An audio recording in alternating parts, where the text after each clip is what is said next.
서울경제 2026년 3월 8일자 집값 추춤하는데 증여는 늘어 개발 호재 지역 중심으로 확산.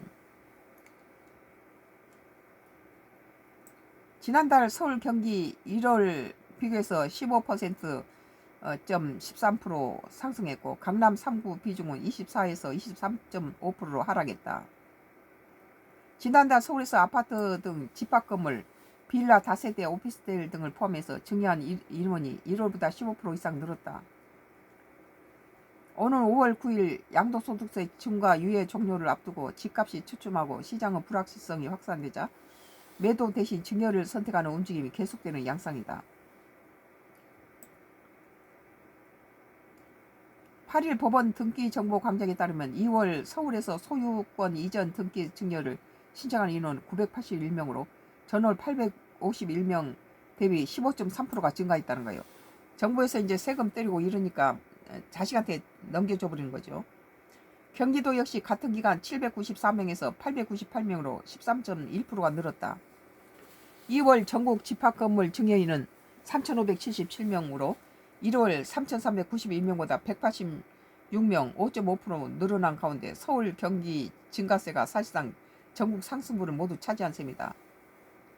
눈에 띄는 변화는 강남 3구, 강남 서초 송파의 비중 축소다. 줄 거 다 줘버렸죠. 이제 여기는. 서울 증여는 지난해 2월 강력한 대출 규제를 실시하고 10월 서울 전역을 토지거리 허가주 구역으로 묶는 등 정부의 기조 아래 가파르게 늘었다. 12월에는 증여 수가 1177명에 달하여 연중 최고치를 기록했다. 이미 다 했죠요. 강남 상구는 다 증여는 다 했다고 봐요. 다만 12월 30.5%에 달했던 강남 상구 비중은 1월에 24.2%, 줄 거 다 줬으니까 이제 떨어지겠죠. 2월에는 23.5%로 낮아진 반면에 양천, 동작, 서대문, 광진구 등 비강남권 증여는 늘어났다. 이제 거기도 매맞게 생겼으니까 내놓는 거죠.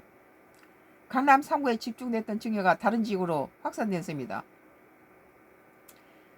증여가 늘어난 지역은 재건축, 재개발이 활발히 진행되거나 새 아파트 공급이 극도로 적어 집값 상승 기대치가 높다는 공통점이 있다.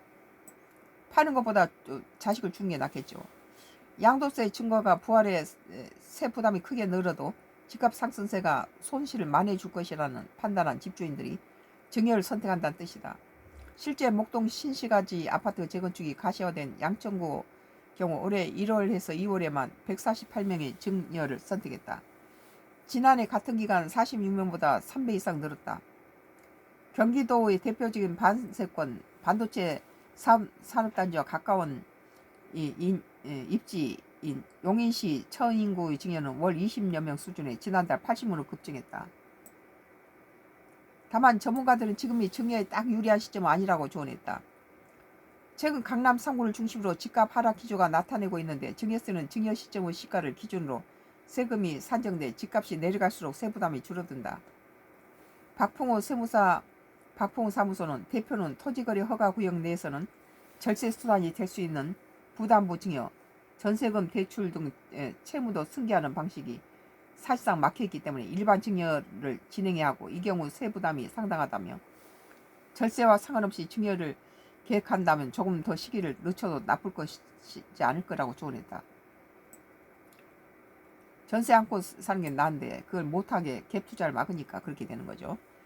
오늘 서울경제 집값 추춤하는데 증여는 늘어 개발 호재 지역 중심으로 확산이라는 기사에 대해서 선글라스 나의 정치 코멘트를 했습니다.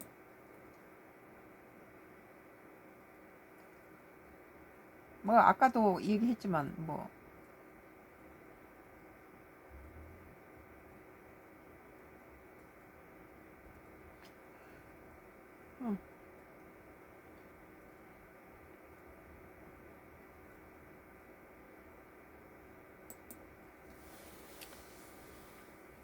이